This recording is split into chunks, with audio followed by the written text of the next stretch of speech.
Good evening, everyone.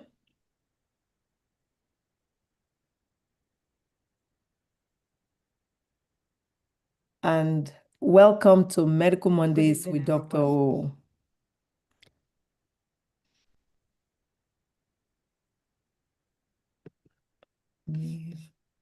I will continue in a minute, wanting to get us completely set up. So, good evening again, everyone, and welcome to Medical Mondays with Dr. O. Dr. Tony Okwesami. I'm a physician, family practitioner in Maryland, and I'm glad to be here again. Really excited tonight at what we would learn, because we have one of our family members, Dr. Ashby, who I think it was 4 or 5 years ago, was the first lifestyle medicine board certified physician, also an internist, who came to talk to us about lifestyle medicine when it was still kind of brand new and we weren't sure exactly what it was. And she's back here with us tonight, which is exciting for the Heart Health Month, which is February.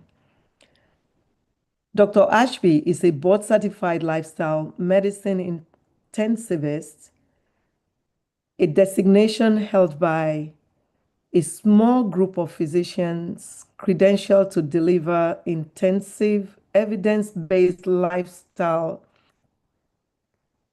care focused on chronic disease risk reduction. At the time of her certification, she was among the first 21 lifestyle medicine intensivists worldwide. Her clinical work centers on cardiovascular risk, metabolic health, inflammation, stress, physiology, and prevention using structured, data-informed lifestyle interventions. Patients working with Dr. Ashby often demonstrate objective improvements in clinical markers such as blood pressure, metabolic parameters, visceral fat, inflammatory burden, and overall cardiovascular risk profiles.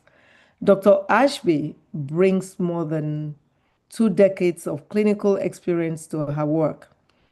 She is Yale trained, served as chief resident at Yale Primary Care, and began her career as a registered nurse in 1996.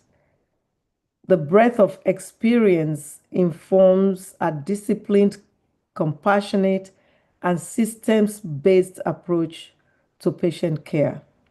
Through Conscious Health, Dr. Ashby partners with individuals and organizations seeking a rigorous, prevention-focused approach to long-term health, longevity, and sustainable outcome. We are blessed tonight to have this wealth of knowledge on Medical Mondays with Dr. O. So without much ado, Dr. Ashby, I will yield the floor to you. And welcome again. Thank you, Dr. O. Thank you, everyone, for being here. Anyone online, live streaming now and in the future.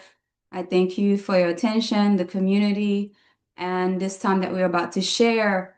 I am simply going to converse regarding some of the things that I've observed during these 5 or so years of practice as an intensivist, and prior to that as a general lifestyle physician, and prior to that as an internist, and prior to that, as you've heard, as a nurse. So a lot of the who I've become in serving people in their health will come through tonight. I have a lot of slides, but I would ask that you write questions, because that will be the best part of our time today. I will go through the slides very quickly because I think the points will be made clear. But if something doesn't make sense or a question comes up, because there are a lot of slides and it will probably go for about 50 minutes, I would love for you to write your questions in the chat or write them down so that we can have our second half of this, which will be the conversation. So Dr. Or O some mentioned my people can raise medical their and hand, healthcare. or they can raise their hands to ask questions. Perfect. Sometimes it's better that way. Yeah, great. And you will see because I'm not able to see anyone right now. You can let me know when that time comes. I will. The other side of the career is a non-medical side that is nutrition and fitness based only. That is the core of why I'm actually an intensivist in lifestyle medicine. Being a lifestyle physician does not come with expert knowledge in nutrition.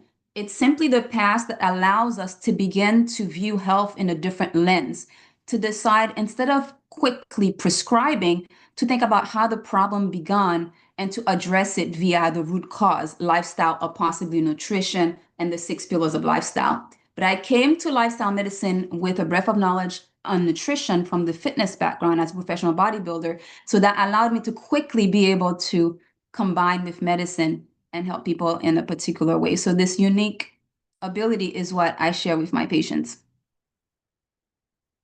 For those who don't yet know about lifestyle medicine, a quick definition is that it is an evidence-based approach to treating disease that uses nutrition. The aim is not to manage conditions that are lifestyle induced. It is to actually reverse them or reduce them.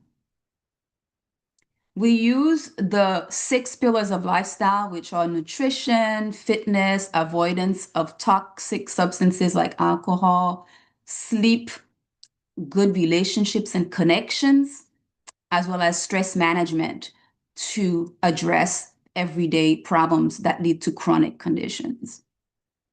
In 2004, while I was still in medical school, some of the forefathers of lifestyle medicine were my nutrition professors at Yale.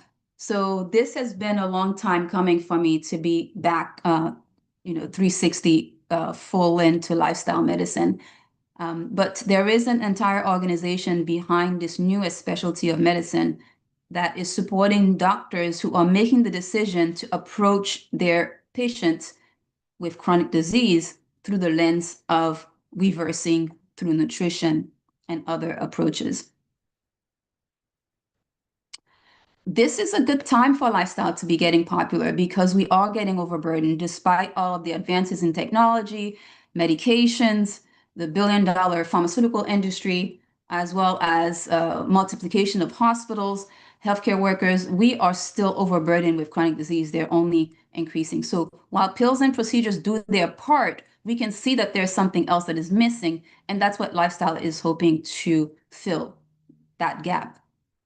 In talking about chronic conditions, and we see that for decades now, heart disease has been number one, with over 700,000 people dying every year of heart disease-related conditions, such as heart attacks, for example. And this by the multitude of heart organizations is largely preventable. We have a great opportunity to make a change for the future. And cancer is second, has been for some time. Since this is the Heart Health Month, and we have this great mass of people who are unfortunately being plagued by cardiovascular disease, we are today going to talk about how to relieve that burden from the preventative and reversal lens. These are the statistics right now. They may be a little bit higher because these data come about a year, and we don't have 2026 data obviously yet. So a heart attack every 40 seconds, that's 2,000 a day. And this is where the number of heart attacks are obtained and also the number of deaths per year from cardiovascular related diseases. That cardiovascular death also includes death from things such as heart failure. Men and women are both dying as the number one cause killing men and women is still cardiovascular disease. 2 in 3 men have cardiovascular disease, and 1 out of 3 women die from it. So women die a little bit more than men die from cardiovascular disease because their presentation is atypical. Sometimes they're having cardiovascular symptoms, but they think that maybe it's hot flushes, it's transition. They don't present with the crushing chest pain, so they're not aggressively treated initially when they present. So that's why women die a little bit more than men die with this condition. So there's a lot of deaths, and all of us are affected by this. What leads to cardiovascular disease? This is where we get to the 80% preventable. This is where the 80% preventable comes from, that cardiovascular disease may be up to 80% preventable. It's because it's resting mostly on what we call modifiable risk factors. A lot of people who have obesity don't think that they have a risk factor for cardiovascular disease. They think I'm just 30 pounds overweight. A lot of people with high blood pressure don't consider themselves as having cardiovascular disease. They just have a pill for blood pressure. They disconnect these two and don't put themselves under the umbrella of cardiovascular disease. And then they're faced with it in their 60s, surprised. But all along, over the years and the decades, the pillars that were holding up the cardiovascular disease were growing and sometimes without urgency being allowed to fester. So obesity is a major risk factor for cardiovascular disease. It's directly correlated with the development of cardiovascular disease. So is physical inactivity. In fact, physical inactivity, sitting, is a new risk factor that has replaced smoking. So one can be as at risk when sitting as someone who is smoking. Now, we're not going to focus on that today. However, high blood pressure, we will look at some cases that have been improved with lifestyle, and it is a cardiovascular risk factor. And many people I know here in the audience and in the general public are aware of the cigarette smoke as a risk factor and do not smoke.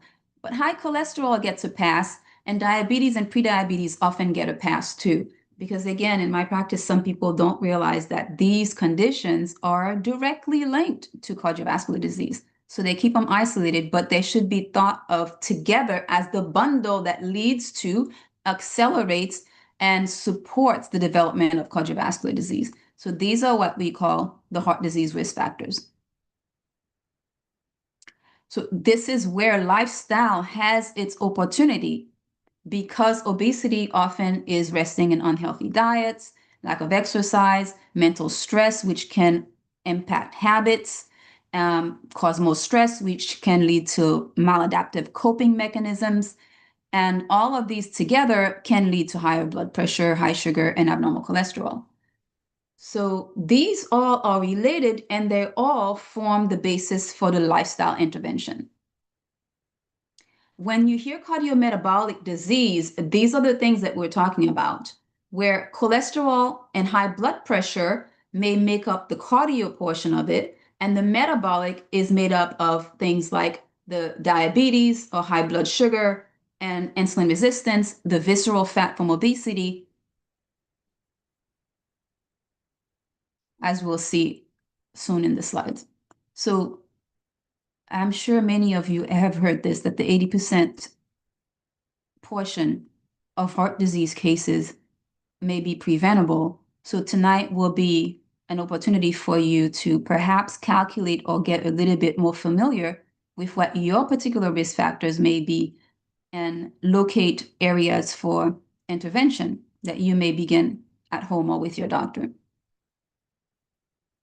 The first order of business I recommend to all people who I come in touch with is to just know their numbers. Know your risk. Do you know your cardiovascular risk? Do you know that that risk of having a heart attack or stroke in 10 years can be calculated? And we'll do that together. If you don't know your risk and would like to get a sense of it, you can put into Google ASCVD, which is atherosclerotic cardiovascular disease risk, and grab one of the calculators, the one by the American Heart Association or the American College of Cardiology. So AHA or ACA, either one of them are good calculators. You will plug in your age, which you can't change, your gender, which you can't change, your total cholesterol, which you can change, the HDL, which is the healthy cholesterol, which you can do something about. You'll put in your blood pressure, which you can change, your diabetes status and your smoking status, and you'll hit calculate. Most of the calculators will also ask you if you are taking medication for blood pressure, okay? And it will come out with a number. Now, I've done this for one example client that I'm going to show you later in the slides, and this is what his numbers came up as. He's a male, he's 60 years old, he's white, his total cholesterol is 193, his HDL was 48. Systolic blood pressure at the time that we first met was 190. He's much improved right now. And he was on medication for the blood pressure at the time. He was not a diabetic and not a smoker. So we hit calculate, and his risk came up as the blue one. This is my patient's risk, 19.3% when we first met. So this is my patient's risk. And this is the risk of a similar patient with optimal risk factors. That means in someone perhaps whose blood pressure, cholesterol is controlled, he might have a much better risk. So let's see what the 19 and 5% mean, okay? If you put in your numbers in that online calculator and get your risk percent, it means your chances of being met with an event of a cardiovascular nature within the next 10 years, would be in that percentage range. So we often use that calculator to decide whether someone should go on a statin. And he fell between the 7.5 and 20% range, which is actually intermediate, which requires a moderate intensity statin to be safe. Now, if he did not have an intention to do intensive lifestyle therapy, he had no plan B, I would say anyone like that would absolutely need to go on a statin. Something needs to be done. You can't just have the high risk and not do anything. Many people do that because they don't want to take a pill. But you have to understand that the risk must be mitigated. Otherwise, you leaving yourself open to a potential event that is not recommended, okay? Ideal risk, if you calculate for yourself, should be less than 5. Again, we're talking about the number one cause of death among men and women, which is preventable, and you can now know your risk of having an event by using the modalities that we just talked about. So know your risk. If it is 7.5 to 20, as I just discussed was the case for my patient, it is too high. Talk to your doctor. Something has to be done. Now, what can be done? We'll look back at the calculator. We see that blood pressure can be adjusted, total cholesterol can be adjusted, HDL can be adjusted, whether you have diabetes or not can be adjusted. So those are the things we can do something about that can affect that number. We call those modifiable risk factors. The other things that we can do is change the obesity, change the blood pressure, and those are basically the things that I just mentioned. Cholesterol and diabetes, those go into the calculator. Your weight doesn't, but it's also one of the risk factors. Of all of these risk factors, blood pressure is the deadliest. You can imagine if the system is under high pressure, that it is more fragile. Whether it's a stroke or heart attack, whenever it happens in the setting of a chronically high or uncontrolled blood pressure, the results are usually more serious. This is why high blood pressure is called a silent killer. It is the leading cause of stroke, and it is the deadliest of the risk factors. Diabetes as a risk factor helps the cardiovascular disease spread like wildfire through the entire organ systems and the body, just as inflammation does. But blood pressure renders the entire system very fragile to small incremental changes.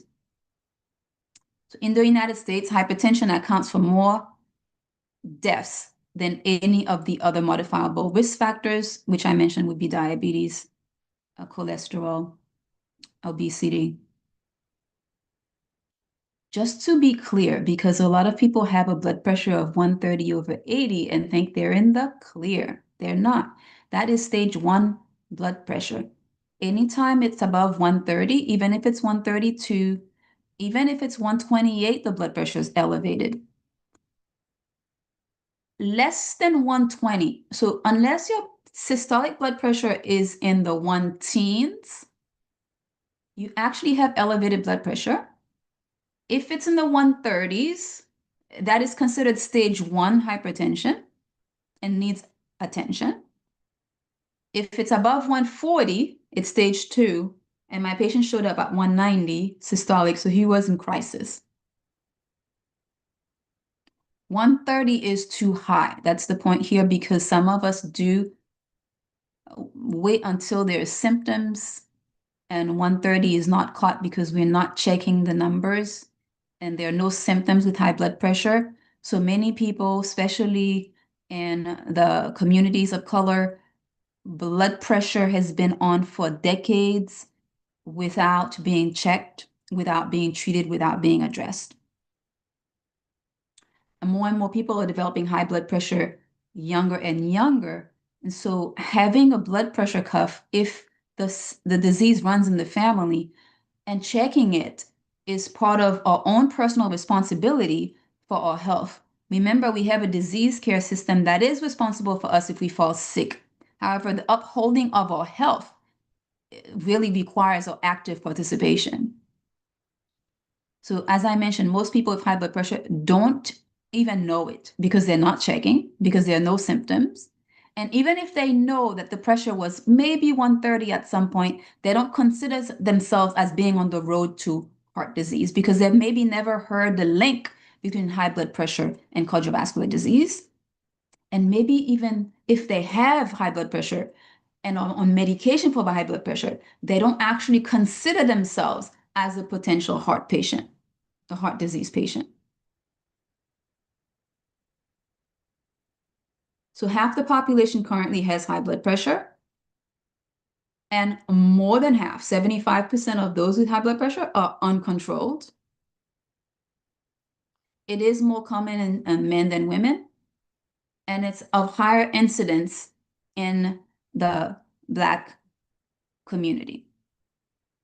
A lot of times, years and decades of untreated sleep apnea can lead to high blood pressure. And even during COVID, a lot of the prolonged sitting, which has become the new smoking, has been linked directly to causing high blood pressure. The physiologic changes from sitting a long time can lead to high blood pressure. I mentioned there are some statistics that are worse in Black men. I'll just review briefly here what they are. High blood pressure, highest prevalence in the world among Black men. Cardiovascular disease, more at risk for heart attacks and stroke, and Black men die younger from cardiovascular disease. Chronic kidney disease, 3 to 4 times higher risk among Black men. And type 2 diabetes, excuse me, there is a type 4, but that type 2 diabetes is prevalent mostly disproportionately among Black men. Now, there are a lot of other conditions that are disproportionately higher among Black men, and those include things like stroke, prostate cancer, metabolic syndrome, sleep disorders due to shift work, and chronic stress-related conditions that do support high blood pressure, and fatty liver disease. So this is not an issue specifically to the biology of Black men, but their biology is responding to systemic exposed stressors because our biology is meant to respond to stressors. And the way it is responding, unfortunately, is by the development of some of these conditions, such as high blood pressure, cholesterol, diabetes, and higher impacts from those conditions. Thankfully, those cardiometabolic conditions that do develop through lifestyle stressors are exactly what lifestyle medicine can address. So there's hope. High blood pressure, cholesterol, coronary artery disease, the high risk of a stroke and heart attack, all of those can be addressed by lifestyle. And for Black women in particular as well, some of the more inflammatory-based conditions are more prevalent in Black women. So this is also an area of opportunity that lifestyle medicine can help with. After COVID, we saw a lot of chronic pain, fibromyalgia, autoimmune, and systemic high inflammation. And Black women in particular are also overburdened by the typical top 3 conditions: blood pressure, cholesterol, obesity, and then add to that diabetes and insulin resistance.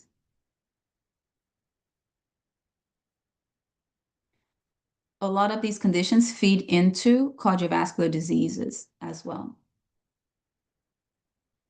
Again, it's systemic exposures that affect the biology, not a genetic uniqueness to Black women and Black men.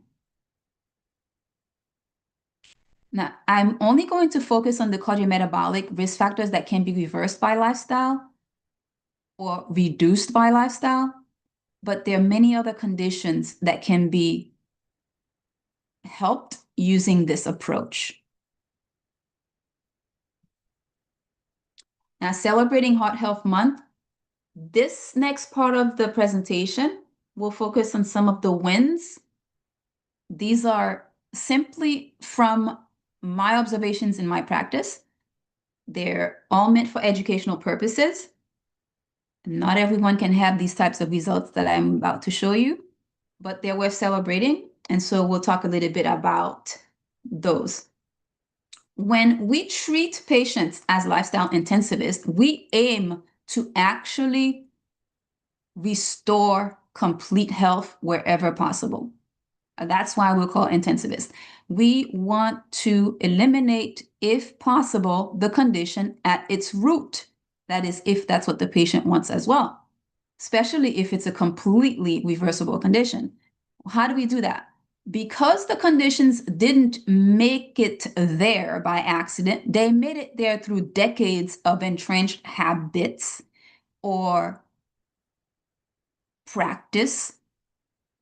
A lot of the undoing has to do with changing the habits. So we undergo a lot of behavior change coaching, and this is proven very effective, especially for those who end up with long-term benefits. So an intensivist is a little bit different from your regular lifestyle physician. The regular general lifestyle practitioners do the approach, but may not have the skills or training to actually execute intensive lifestyle therapeutic changes. Okay, so there are a lot of supportive care available through lifestyle practitioners, which is wonderful for people to begin to take baby steps towards habit change, better nutrition, and the support of their condition through the 6 pillars of lifestyle. But as an intensivist, our goal is to achieve rapid, significant health restoration. Let's take high blood pressure, the deadliest of the risk factors. 60-year-old man with high blood pressure, high cholesterol, obesity, wants to get healthy. This is the typical patient that we will see, and he's already on the blood pressure medication, and it looks like he's also going to be on a statin, but he's resistant because he's wanting to know if there's a better way. Usually I partner with primary care physicians in the community to help them get their patients a little bit healthier. And usually the patient comes to me who doesn't know if he wants or she wants an additional medication and is motivated to do what it would take to become healthier and no longer require that additional medication. This was such a case here. He came in at 232 pounds, BMI 36. This was in 2022. And he did have a blood pressure of 190/100, and it had been uncontrolled for some time. The waist circumference was about 42. So these were the initial stats. Had a historical cholesterol of 213, LDL was 129, triglycerides were 177, and he had all the risk factors and was feeling terrible. We did some advanced labs, which I'll talk about in a few slides. This did uncover additional risk factors that are what we call non-traditional. So beyond the high blood pressure, cholesterol, and diabetes, there are other risk factors for developing heart disease, which explains why up to 40% of people who are on their statin and have perfect looking cholesterol still have heart attacks and cardiovascular events. So these are things like insulin resistance, inflammation, lipid particle sizes, whether your particles are sticky, whether you're actively laying plaque despite having a perfectly looking cholesterol panel. Okay, so we do some of these tests to help uncover hidden risks, and he had plenty of them. He was actively laying down plaque. He had high levels of insulin resistance. He had moderate levels of inflammation, and he had a familial hyperlipidemia that we picked up on testing as well. So a familial tendency towards a certain type of cholesterol that can predispose him to clots and other events. So this is what we found, and that's what those mean. So the active plaque buildup was this number, and the familial predisposition was the LPPLA2. So LP little a is the familial predisposition. LPPLA2 is the plaque that was actively building up. And then the HSCRP is the inflammation, insulin resistance. So with that, we also got him to start using a smart scale and to track his body composition data. And he had his baseline. BMI was 35.7 and visceral fat was 18. And the body age was much older than the stated age because the body had been sick for some time. So the before labs, one would say, well, the cholesterol is only 193. It's not over 200. It's not even yellow. So you would be fooled if you were just going by the cholesterol. This is why we do advanced labs. Even though the LDL was 121, that 121 alone might have gotten a regular physician to medicate him with statin. If they didn't do the ASCVD risk that identified him being at moderate risk of over 19% stroke risk, you would know that he was a high risk just by looking at these numbers. But when you look below at the advanced labs, you can see that for anyone who's not familiar with advanced lipid particles, it's worth another talk altogether, but I'll just say here that these are the more important aspects of cholesterol, not just the amount, but this tells you that it's made up of smaller, stickier, more dangerous particles that are very numerous, as opposed to fewer, larger, fluffier, more healthy cholesterol particles. Okay, you want the small ones to be not so numerous, so under 100 here, under 200 here, and the LDL particles, LDL, L stands for lousy in layman's terms. So LDL, if you remember, that's the lousy cholesterol. We don't want too many of those lousy particles, but the healthy kind, HDL, you want more of them. So he had the exact wrong, you would say, composition of cholesterol. Okay, too many of the bad guys and too few of the good guys, and that led to what's called an LDL pattern B, which we say is atherogenic, meaning which sticks more to the lining of the blood vessels. So even though up here we're looking at a number that's 193 and it's green, down here he's brewing as a risk waiting to happen. So this we needed to work on right away. His metabolic side of the advanced lab showed even more issues because, as I mentioned, this activity LPPLA2 was high, 133. This is suggesting active plaque deposition at the time of this test. His cholesterol was going everywhere it wasn't supposed to be going, under the lining of the arteries and registering as plaque buildup. He had insulin resistance in the background, metabolically unfit. And the A1C you can see was 5.6, so pushing prediabetes. These were the numbers that I plugged into his risk calculator. You saw earlier, his risk was 19%, and we had to go to work. Nutritional therapy usually is about 2 to 3 months intensive, week by week by week by week. That's how I practice it, and I found it to be extremely effective. So I'm showing you just a snapshot of his work where he got from 232, 227 down to 197 in his first year of work. He shed 39 pounds, and he was very happy with that.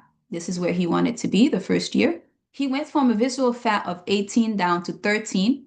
That was a wonderful first year commitment. And all he had to do was show up week to week and with his family, plan the meals and consume them and watch his body respond, and his blood pressure got better. This was very important because he didn't want to escalate medication, and we had to come down to under 130. Remember, I mentioned under 130 is where you want to be.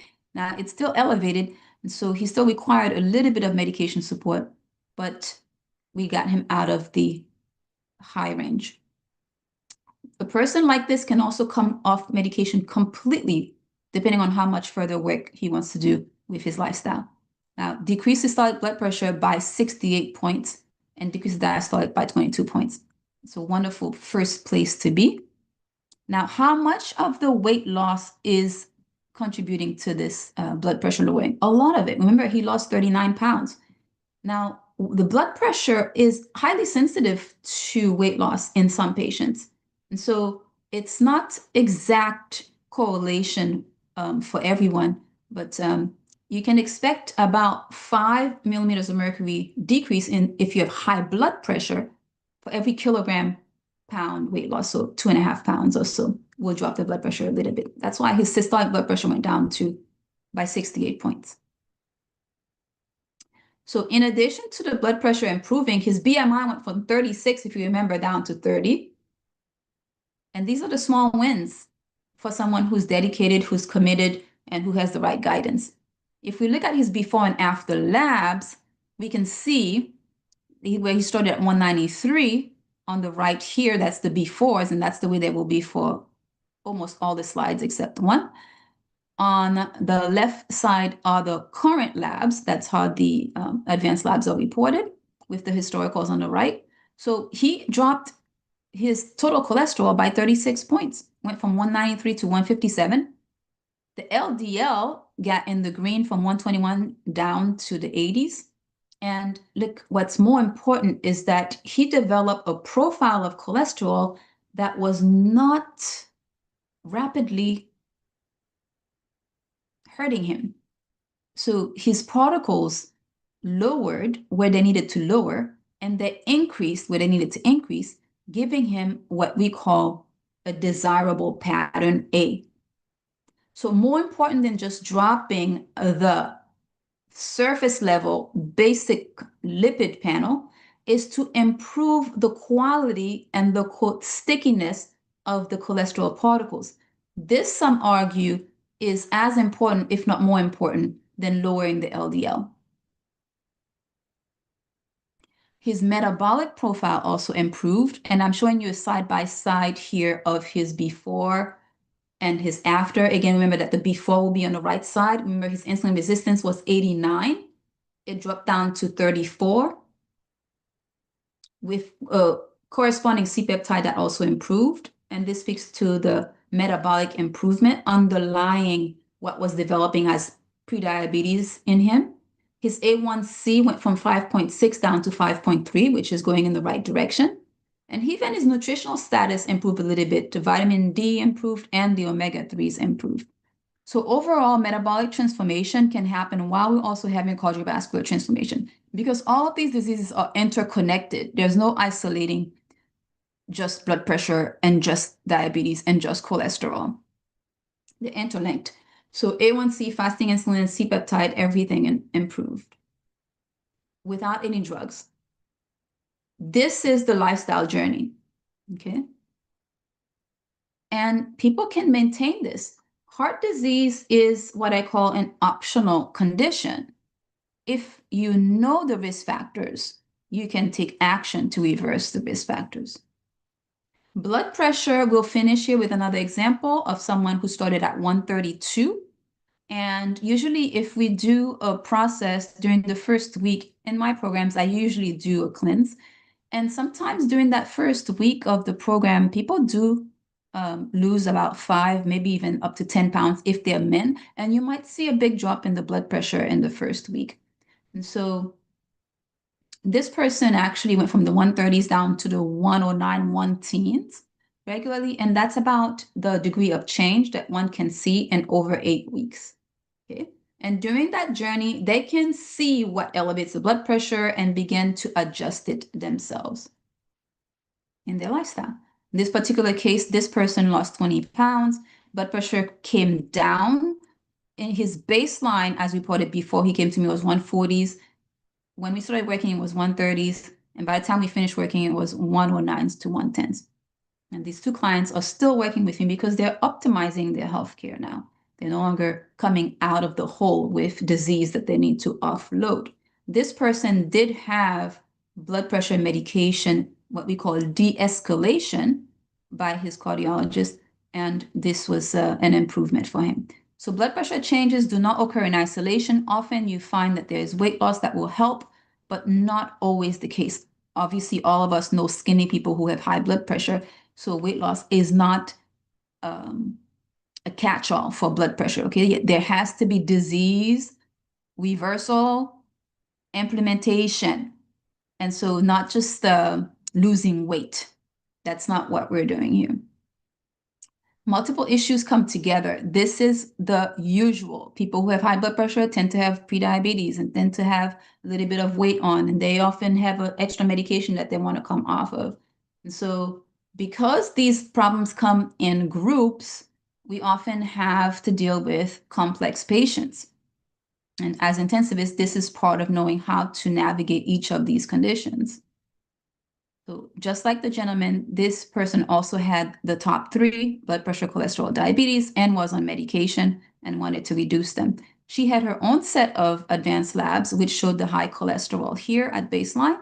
But in addition to her cholesterol, I want to show you her inflammation panel, because this is also something, unlike the basic labs, we don't get advanced metabolic markers, and we don't get inflammation markers. Yet there are very important information to gather in those areas in order to help someone reclaim their health.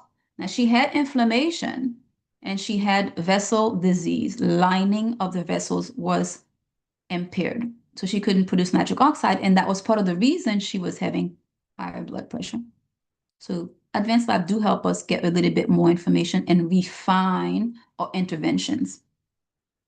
A new introduction here is ApoB. I know there are many, many new terms, and it's another cholesterol marker that is, some argue, more important than the LDL. That tells us about the true risk of cholesterol. And she had an elevated ApoB. As you can see up here, ApoB, that was 100. This should be less than 80, ideally. Homocysteine was also high. So we go to lifestyle therapy. Again, week by week, we come together for an hour. We do a minimum of 8 weeks, more often 12 weeks. We do labs before and labs after, and we track the progress during our weekly meetings and look at what the body's doing. And at the lab results, we look at what the internal environment has done. So her first 8 weeks of transformation, as you can see, she went from 168 down to 156. So she had a modest weight loss. And for that age group, this is what I tend to see. And it was very acceptable to her. One thing to note is that the visceral fat went from 13 down to 11. And her age was a lot higher on the scale than she was. And that's the case often when there's inflammation and accelerated aging because of chronic disease burden. And another thing I would point out is that the body water, which was 40 here, we like to have a lot more body water in our body composition. Remember that we are a piece of the planet. And so when we first come here, if you look at a child and have a child step on these scales, you'll see that they're 2/3 water. At some point in our lives, cells get dehydrated, the functions within the cells get impaired. As disease progresses, we see a lot less cellular hydration. in these advanced labs and in these scale markers. So that's what this is saying. But even though she was losing weight, the body water was increasing, as you can see here. Even though she was losing weight, the skeletal muscle was increasing. This is what you want in a body recomposition. You want to lose fat. Total body fat should be going down, which it is, but muscle, especially skeletal muscle, should be going up. So her main thing was blood pressure and blood pressure medications. She started in the 130s. She was one of those which during the first week she had a very good cleanse. She dropped a few pounds and her blood pressure responded immediately. So we had to start to scale back her medication actually within the first weeks of her lifestyle because it was an intensive process. So that does require medical oversight, and we do have to coordinate a lot with the primary care physician in order to keep her safe while she was taking medication and doing intensive lifestyle therapy. So her blood pressure did rebound to 120s, and then we kept her in the 1 teens. So she initially discontinued and stayed off of the water pill, and then the other medication was cut in half, and she's maintained that. So as I mentioned, we worked with primary care, and we do work with other specialists as well, endocrinologists, cardiologists, to help patients get better. That's the goal. Her labs, her inflammation went from 1.6 down to less than 1, which is ideal. And she brought a perfect set of cholesterol labs back to her PCP and her cardiologist. And if you look down here at the ApoB, which was 100 when we started, it's in the 60s, which is what you want. It's actually optimized now, even better than normalized. Nutritional status improved. That included the homocysteine, which went from 11 down to 8. B12, which you'll recognize, was 200. That improved to 500. Optimal is over 800. Sometimes 1,000 is even better.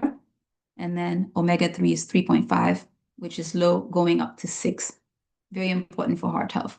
So that is the work of the intensivist, actually putting into remission conditions that don't need to be active, managing complex patients with multiple conditions, and returning the patient to a state of health, hopefully without a preventable condition.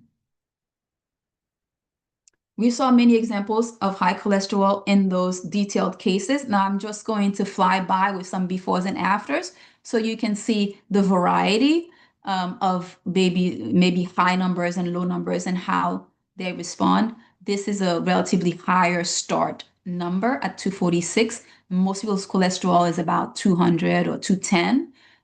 Someone who has an LDL of 168, you don't find those people too often, but this person did have an LDL of 168 and is very high, and it did decrease significantly. And if you look at the panel, the basic panel, it looks really good. Because of knowing her background and her genetic predisposition, we have even more aggressive goals for her than this.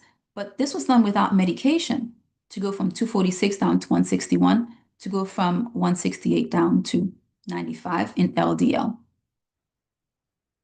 Same thing, the average person does have a cholesterol slightly above 200, and they can expect a good response. And in this case, this person had 140 as the resulting value after their lifestyle therapy, and an LDL that is highly optimized at 76, down from 138. It is sustainable. Some people ask, well, how do I maintain this? Do I need to eat strict? No, you actually learn how to, quote, maintain, which is to live with your family, go out once in a while, travel, live life, go through challenges, and not revert back completely, because during your intensive lifestyle therapy, you are learning how to navigate life and be healthy. Those two are not mutually exclusive. So this is why every patient has a maintenance period after they've had the intensive lifestyle work with me, and they're able to see how they can maintain their results. And this person, as you can see, 5 months after their initial lifestyle therapy, they maintained and even got better because they kept applying what they learned. Look at an LDL of 58, enviable, and total cholesterol is 137. So I told that person she can relax a little bit. This is someone who actually was on medication, started, this is the only time that the slide actually has the before on the left side. So I put these, they're from two different labs. 206 is where he started and ended up at 109. This is unusual.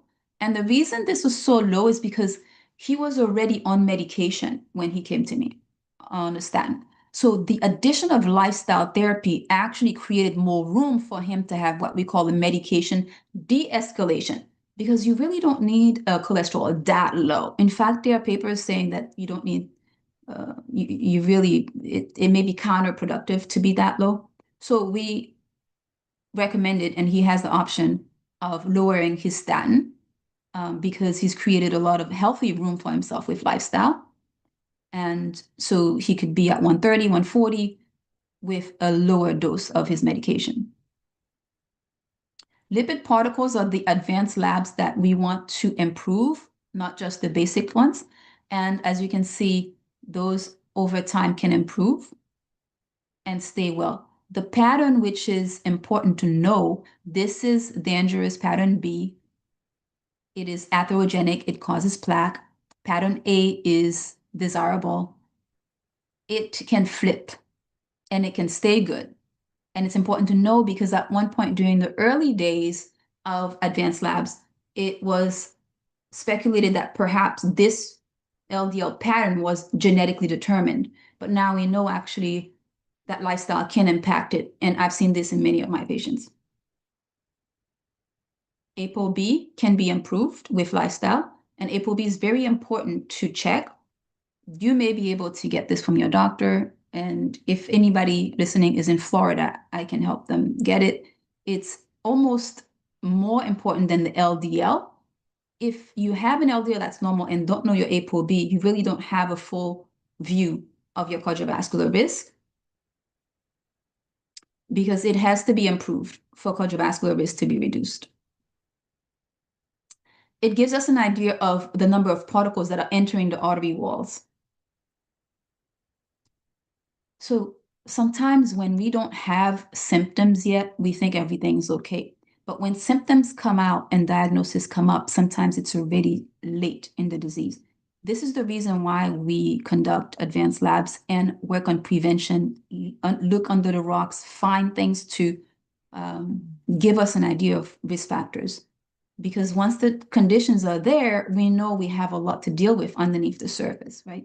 So looking at root causes, not relying on basic labs, and not waiting for symptoms. So underneath the tip of the iceberg, usually you will find things like insulin resistance, visceral fat, inflammation, and other non-traditional risk factors for heart disease. These are blind spots. So wherever you are, perhaps inquire about getting specific labs that can help you determine your true risks and act on them, because otherwise they are a major blind spot. Okay, so we'll transition out of this, but I just want to show you that ApoB often is very, very high, but is never tested in a regular panel. And it's a very important cardiovascular risk marker. And it comes with diabetes or prediabetes sometimes. As I mentioned, the diseases come together.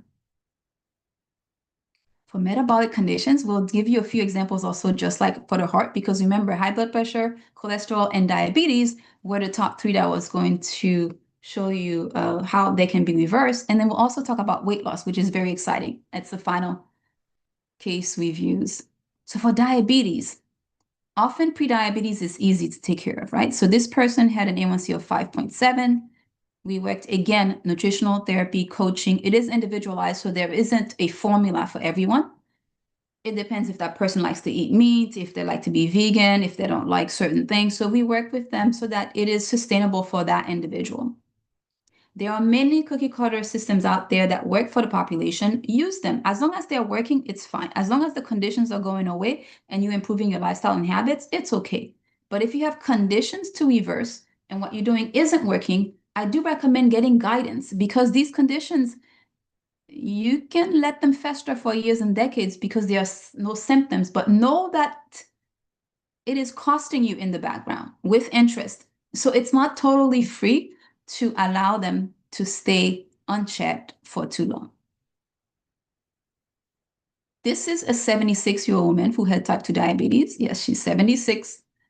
And people in their 80s and 90s also want to get better. Only thing is, she also had insulin resistance and didn't know about it. So she could never get her diabetes under control, and she tried hard. We first had to reverse her insulin resistance, and her diabetes came under control. Again, this is all done through individualized nutritional therapy, guided by the advanced labs and with intense work. It doesn't necessarily mean strict diet. It has to be sustainable. A1C started at 9.7 and went down to 7.4. She was very happy with this. It took her a little while. As you can see, we started in August of 2021, and by April of 2022, she had her new number. This was a brand new normal for her. She was no longer insulin resistant. Okay. She continued working because she was motivated. She was excited. Look what happened with her insulin resistance. It further reduced from 24 in 2022 to 15, which is great.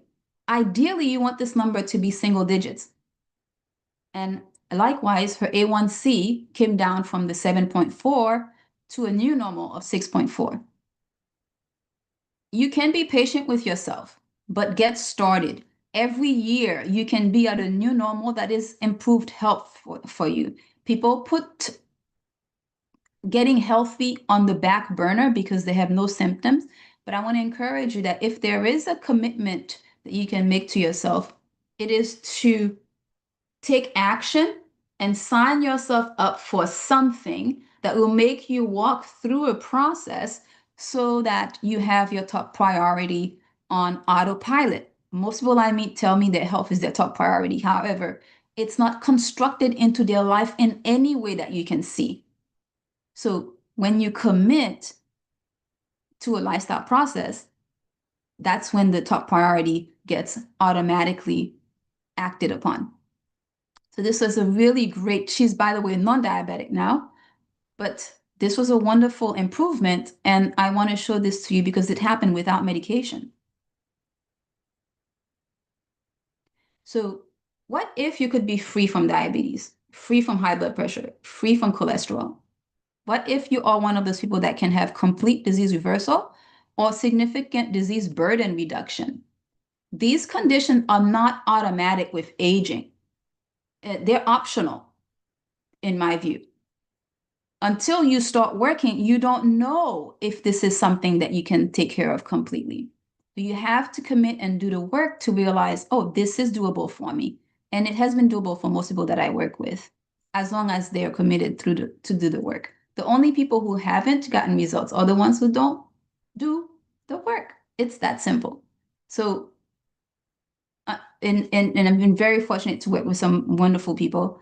The people who go through the processes, they usually get results. So these conditions are acquired over our lifetime, not inherited for the most part. Inflammation, I'll give 2 slides about because it is also a driver of cardiovascular disease, even though it's not one of the traditional risk factors. It was on the cover of Time magazine as, quote, the secret killer, because there is a surprising link between inflammation and heart attacks.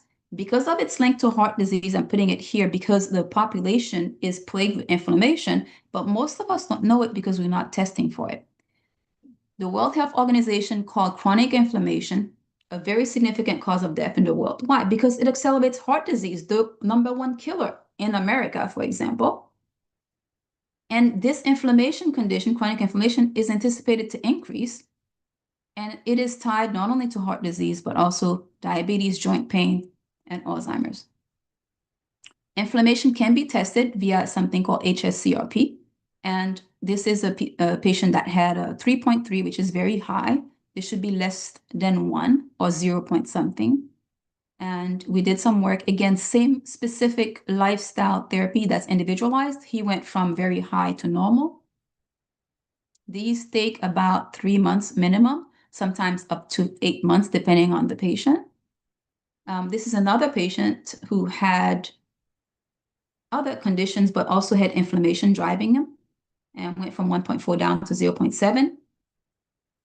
Once the inflammation is resolved from the initial work, if there is no other condition causing the inflammation, it's sustained or it gets even better, as we see in this case. The patient continued to have improved inflammation because once they learn the lifestyle, it's for you to practice for the rest of your life. You focus and invest in intensive lifestyle therapy for 3 or 4 months, and the benefits are for your lifetime. This is another example of inflammation that started here in 2022, very high at 4.3. 2023, it went down to 2.9. And then 2024, it's even further down to 2.3. In some patients, depending on the underlying reason for the inflammation, it can take a longer time for it to disappear, but it's something worth completely clearing from the body. And my particular patient that I shared before, who had a very high rate of depositing plaque in his arteries, that was this activity here. He completely stopped depositing plaque, and his inflammation went from moderate of 2.3 down to basically undetectable inflammation in 2024. The inflammation panel is important because, in fact, it is an accelerator of heart disease. And therefore, whenever I check for heart disease risk, this is something I always also check. So health is a top priority for many people. After being alive and thanking God, most people say health is important, family, maybe legacy, career, friends. So if health is a top priority for you, ask yourself, where do you see your health in the next three years, perhaps? Or where do you want to be when you're 70? And if there is a gap between where you are and where you want to be, make a plan for that gap. And if that gap doesn't include pharmaceutical medication or procedure, but you see yourself getting healthier, make sure there is an actual guided process that will get you to the other side. Lifestyle transformation does not happen alone. It's very difficult to change and sustain new habits on your own. Even being part of a community can be helpful. So for the key drivers of heart disease, what we reviewed today was how high blood pressure, cholesterol, and diabetes can be improved or even reversed. And obesity we'll talk about next. This is what this work can do. I often show this picture because this particular client allows me to use her picture. I'm very, very proud of her. We're still in touch. This is what lifestyle can do. Again, it begins with an effective plan. You get a wind in your sails from the early improvements. No drugs needed. In her particular case, this was an 8-month transformation, but it varies for everyone. But the benefits are continuing on years after her initial transformation. This was done before COVID, I believe, when we worked together. So she's today going back to her notes, doing her meal plans, and fine-tuning her 2026 self.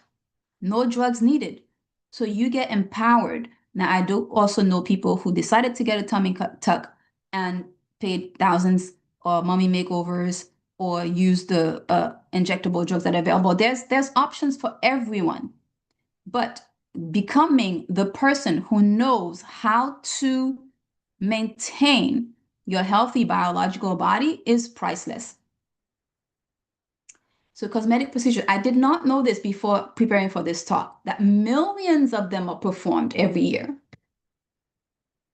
that they are more readily paid for than intensive lifestyle therapy because people need a very quick fix. So that's okay. I've not met a lot of patients who actually opt for those options, but it is important to note here that the results are immediate, and sometimes the outlook is what people go for.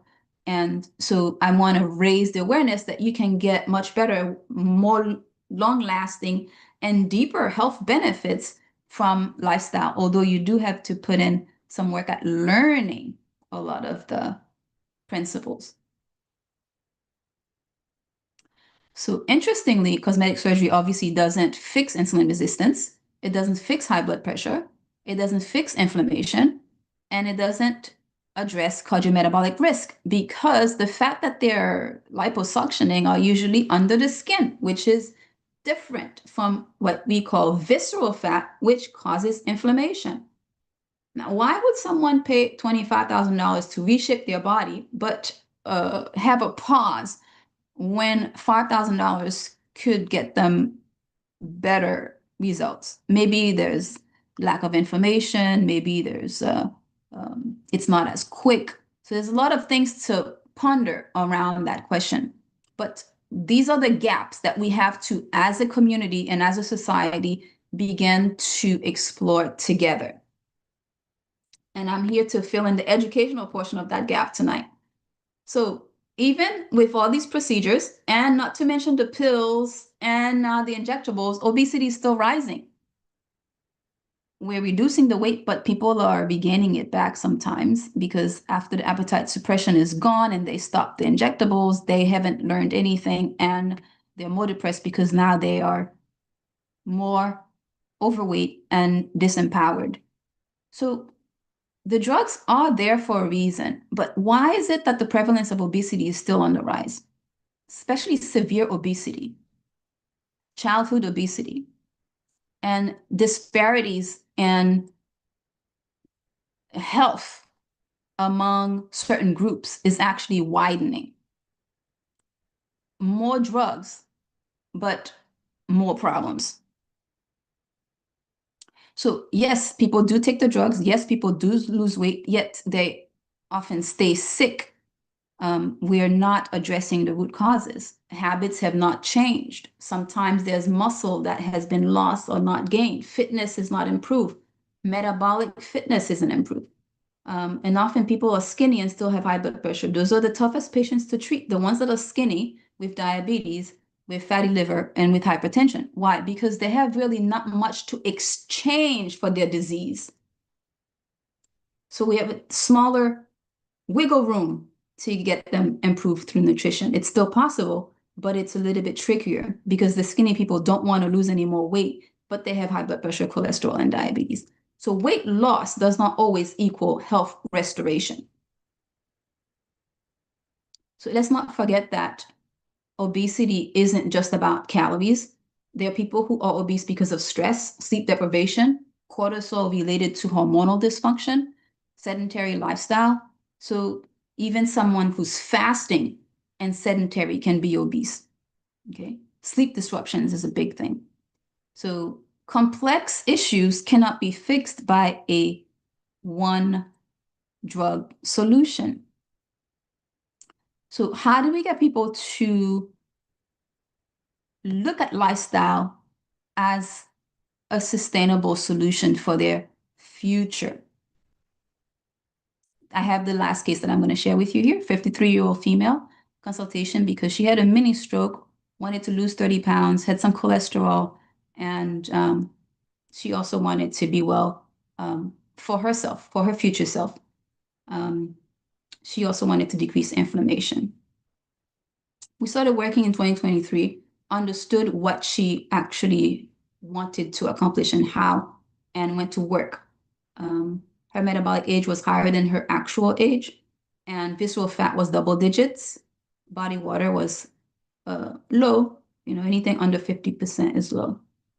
So we worked for a few weeks. By the third week, she had dropped 8 pounds, and visceral fat was starting to move, and her age was starting to look younger. The first 4 weeks of work with me is framed in something that's called a jump start. It's I highly personalize and curate for each patient.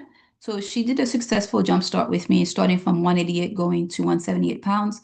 And after that, we have a post jump start period that actually is another month of nutritional therapy week. Every one of these is a week that we've met and discussed her journey, usually about an hour and a half, and set her up for success for the next week. So by the 8th week, she had a visceral fat that had dropped from double digits down to 9.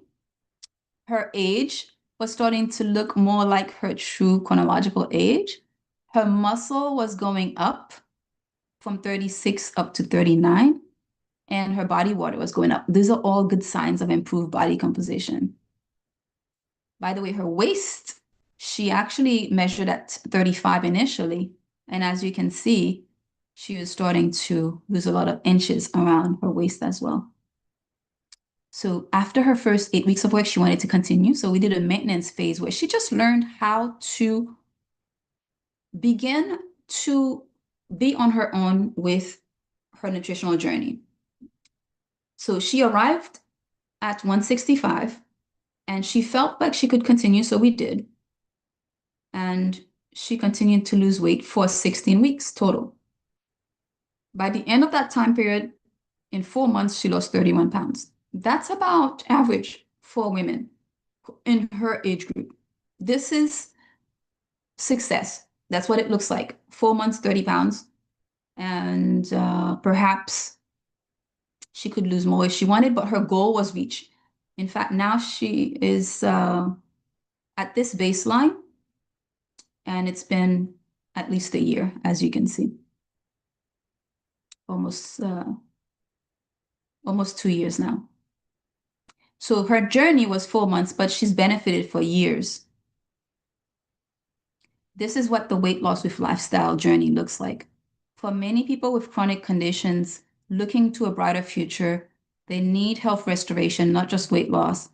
They may need a health rescue, in fact. They need to come off medication. Delaying taking action is actually what I see most common for a number of reasons. But in the world of coaching, we learn that it's when you commit that you can start to see the confidence to walk the path. So the lack of commitment actually delays your progress. Once you find a good possibility for what the partner could be to help you get to your goal, take action is my best advice. Some people do take action and they take the pill or the shot, that's okay. But know that they're not equivalent to the lifestyle, okay? It does not replace lifestyle. Appetite suppression is for a short term. The habits that you would need to know to navigate life still need to be learned despite being on these drugs.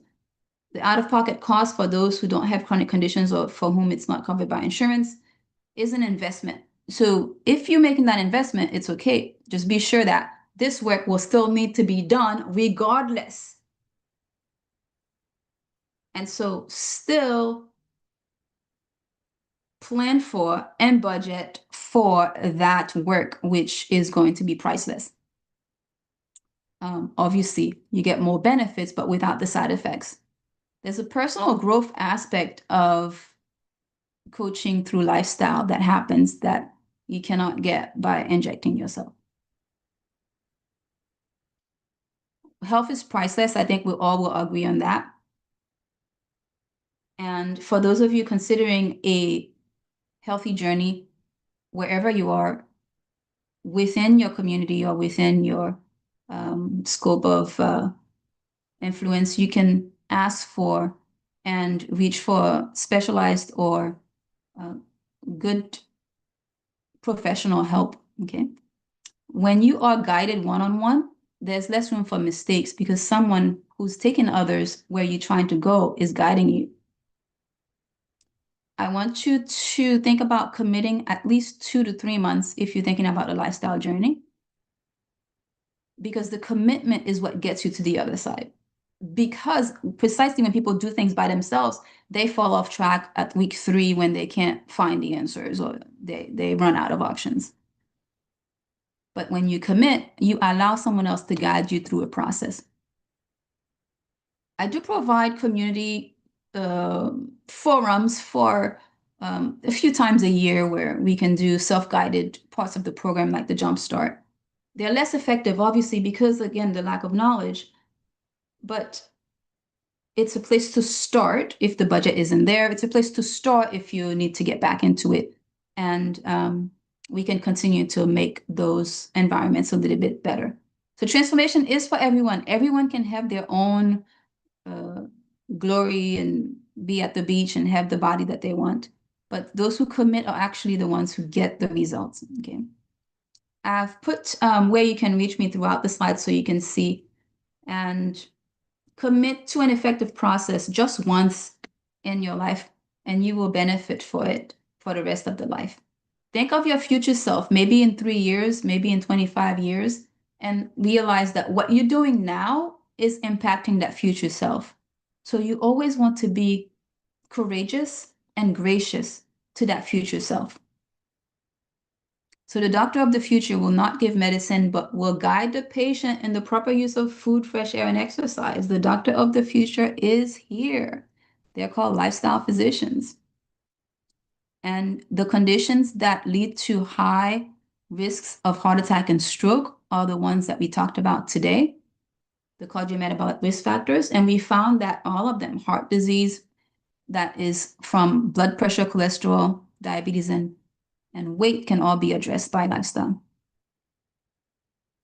So most people are only interested in health because they want to avoid pain when they're in their 70s, 80s, and 90s. It's a good deterrent, but wanting to avoid pain will only make you act when you feel pain.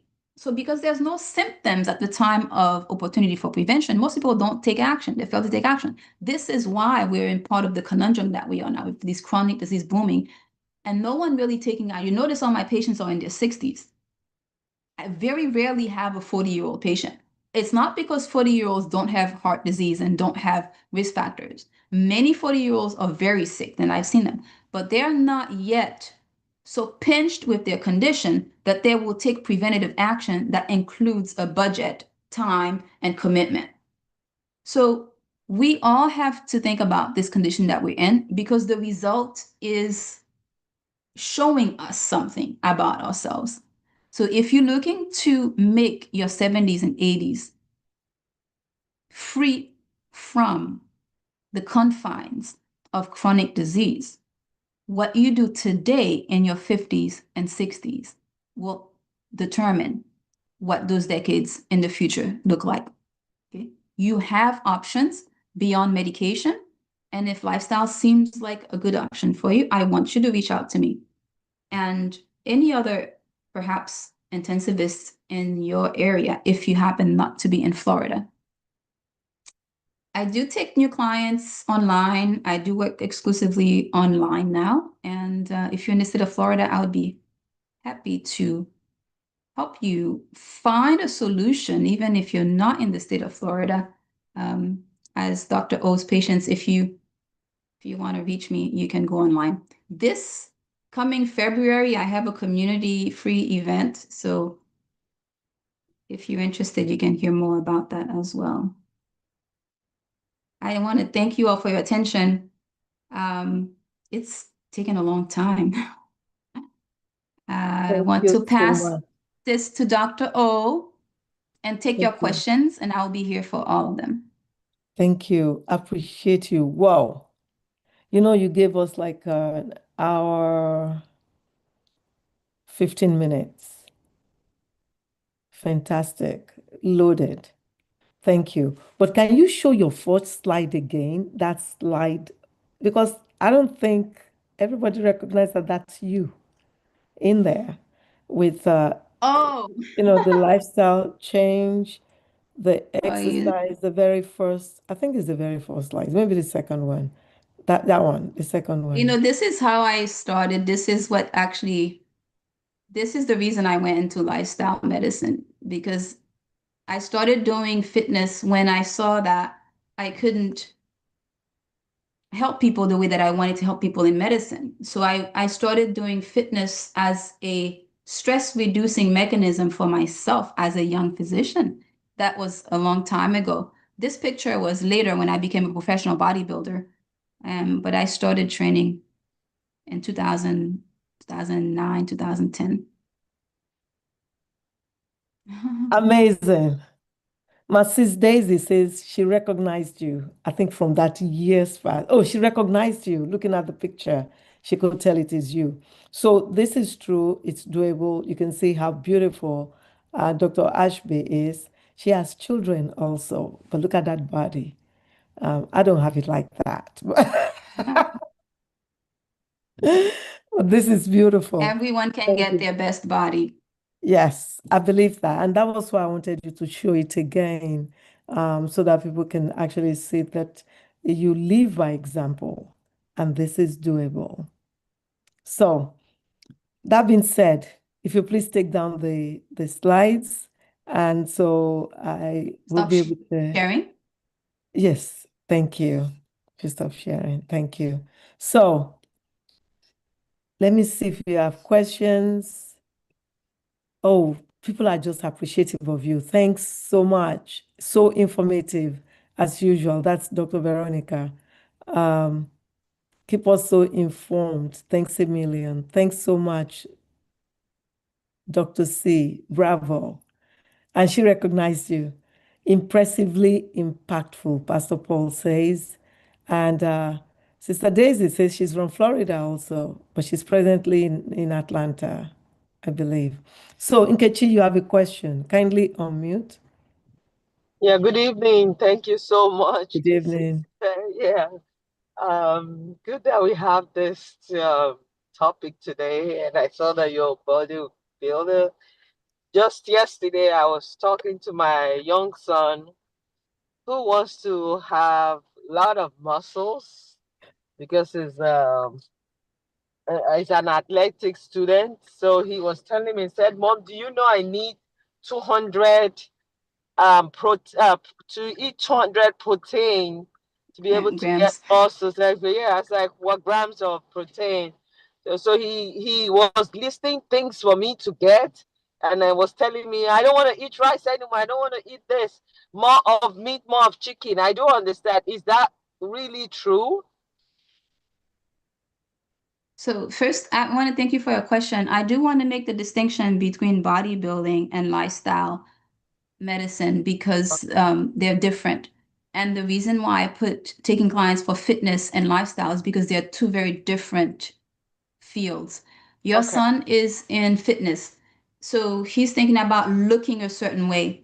And we have bodybuilders who look a certain way and die of heart attacks every year. Hmm. Oh, Okay? Yeah. Because being fit does not equal being healthy. Hmm. okay. So what he's actually doing is listening to the bro science and listening to the taglines and saying to you he needs protein. The protein is the key word, that's true. However, if he's saying I need more fish, more chicken, more eggs, and I don't want the rice anymore, his knowledge is limited and he most likely needs a mentor who's going to help him not get in the wrong path with bodybuilding nutrition because that easily happens now with young people. And then it leads to, unfortunately, taking enhancers very early because they're trying to get results really fast. What you No, can do is support him by giving him, lean proteins.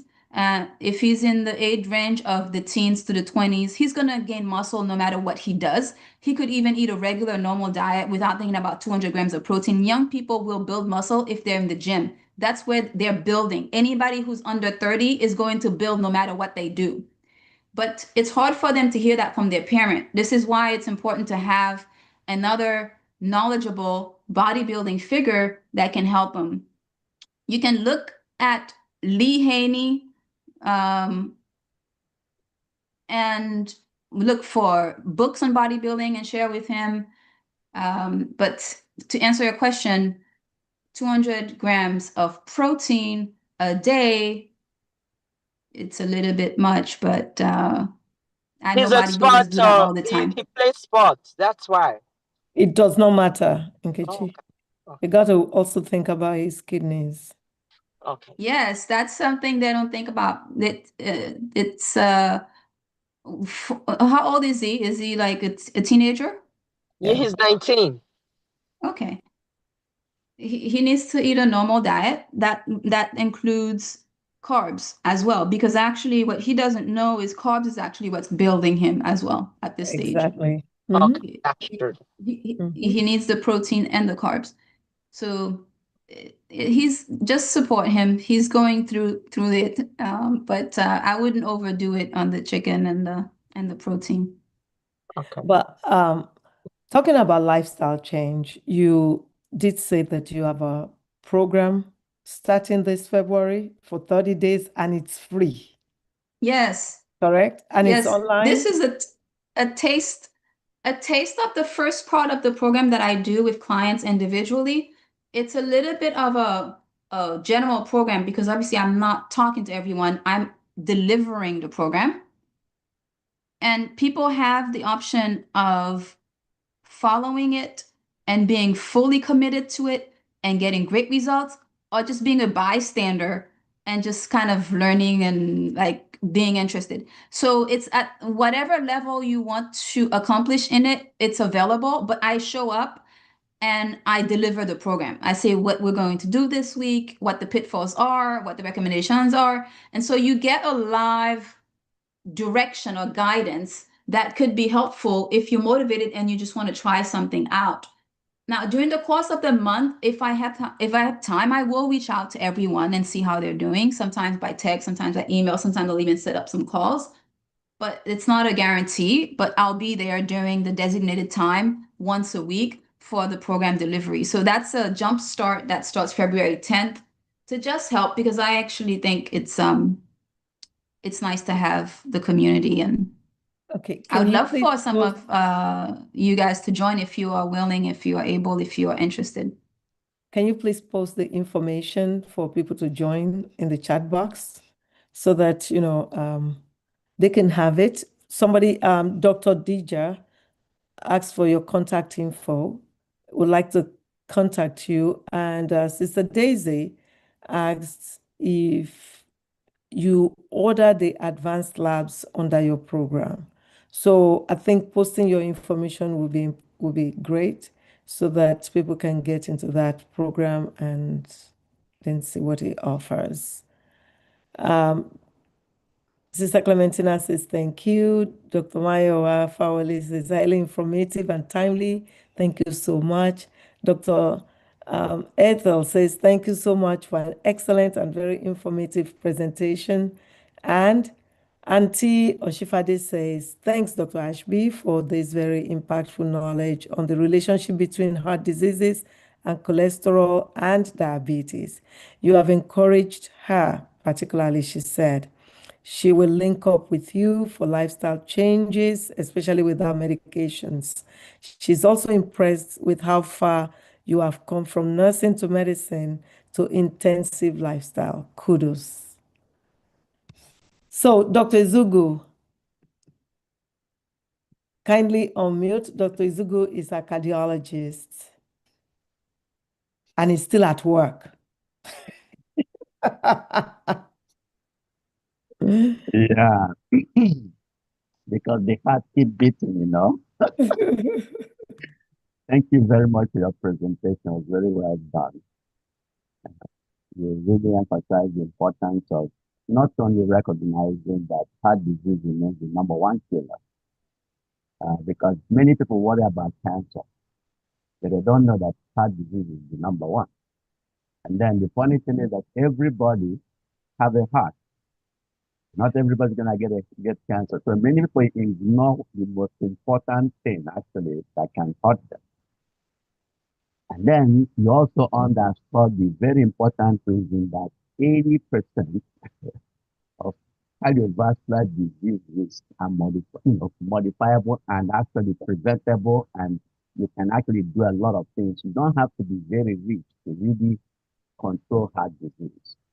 And this becomes very important even in our African or many of the poor nations, and really underscoring the importance of prevention.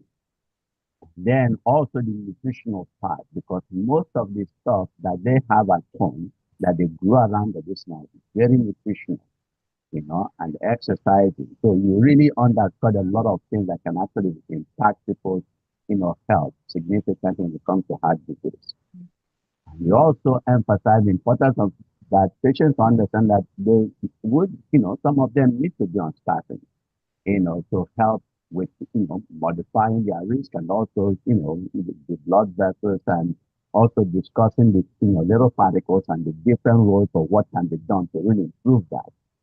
So your presentation was excellently done. I really appreciated that.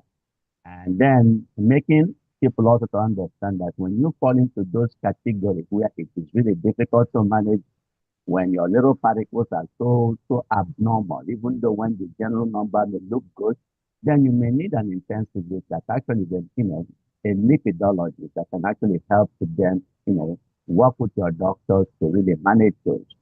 And it also becomes more important for those who are allergic to certain therapy as well, to understand that other ways that you can actually help to really address their needs. So again, I appreciate what you did and thank you for your presentation. Thank you so much, Dr. Ezogo. I like that. That's like summarizing, what was presented to, kind of remind us while both of you spoke English. Thank you. So, Kadu Gabriel said, thank you. Are you able to share your presentation? Well, if you go to YouTube and search for Medical Mondays with Dr. O or Facebook, you will see the presentation there. It's streamed live. And I don't know the Zoom user. It says, appreciate being part of this August lecture, very August lecture, rather, that it's very aptly pragmatic. And Sister Okwade, Atinuke Okwade said, thanks to our facilitators that she gained so much from this presentation. So Dr. Ashby had posted the Zoom link for the program, but what is the time? What time? It is every Tuesday night from February 10th through the first week of March, just before spring break, starting at 7 p.m. to 8 p.m. So it's Tuesday nights for 4 weeks. I show up, it's a webinar type with questions on chat like we're doing today. And anyone can join. You do have to register because I want to be able to send you the email details after each of the visits. And if I need to reach anyone also when they register, I can connect with them. So that is the registration link that I just sent in the chat box. Anyone can register from anywhere. This is not medical care. It is a simple guided community getting back to nutritional basics that can also, if you do it to the fullest extent, get you on the right track to even improving your health. And 6 p.m., is that East Standard Time or? Actually, I do it at 7 and it is Eastern time from 7 to 8. Okay, so you know what? Just like here, except on Tuesday. Okay, 7 p.m. East Standard Time. I put it in the chat box, but if you please send me, I know you sent me a link. I But did. as It's we wrote actually in that- WhatsApp for you. And Yeah, I just put it in the chat here as well. So please register now if you are able to, because I'm already pre-coaching the people who are thinking about doing it in February so that they hit the ground running on the 10th. So if you're thinking about participating and just being, seeing how it goes, just register. And then when you register, that tells me, oh, okay, this person is interested. Then I can connect with you and see how much of it you actually want to do, and I can get a sense of what your goals are, and then actually I can help guide you to make the journey most comfortable and successful. So, fantastic. Thank you so very much. Are there any other questions, comments? A question, will the webinars be recorded?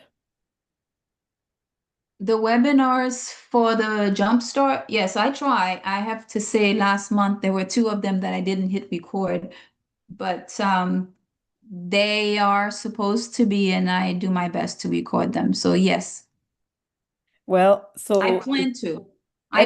So if you can't make it at 7, everybody gets the notes. That's why I have everyone's emails. And I actually want to have them all recorded so that I can send out at least the videos to anyone who misses it. So yes, but still register so I know who to send it to if you want to do it. Well, if you are on it, make sure you remind that to hit record. If you don't Yes, get yes, it, exactly. because I you was will looking know. for it today. Yeah. I did it. And someone was asking about my contacts. I honestly would love for you to reach me through lifestylemedicinesarasota.com. I'm able to text you, and only because this is going out to the to the World Wide Web right now. I'm not giving you my my number, but if you can connect with me through, I'll put it in the chat, www.lifestylemedicinesarasota.com. And I'll also put in, if you can only text me, I'll put my number in the chat here. Please only text me. I will be able to reach your message because my calls, as everyone knows, all of our calls are getting screened now. 310 5442. So I put my number that you can text me, and the website. I hope I didn't spell it wrong, but it's lifestylemedicinesarasota.com. It looks right. You spelled it correctly. It looks right. It is right. So not it's Okay, okay. great. Got it. It's a comma instead of a full stop. www.comma. Oh, Yeah, we know okay. what that is. Oh, okay. So please correct that. Thank you. That's fine. Thank you. That is true. So, thank you so much again. Next week, we're going to have Dr. Dija. We're looking forward to that. Yes, ma'am. But I want to say that on this platform, we don't establish physician-patient relationship. We come here to give you sound knowledge, wisdom for better living. And if you need further follow-up, of course, we will guide you to the appropriate channel. Tonight, we've been blessed by Dr. Ashby, and it's a blessing to also have the opportunity for a free 30-day, or, that would be four sessions, maybe, of lifestyle Yes. medicine education. So I will follow up with you if you on WhatsApp that I can get you. I will send this information. I'm going to ask Dr. Ashby to forward me exactly how you want me to send this out so that it makes sense to our audience, so that they can have it and be able to connect.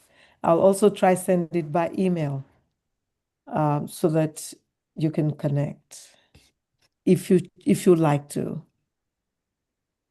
So to access this, in the chat box, you will see the link to the YouTube. I will repost, and also to Facebook, in order to access this particular session of Medical Mondays with Dr. O. And you will see the other sessions there. The past sessions are also there.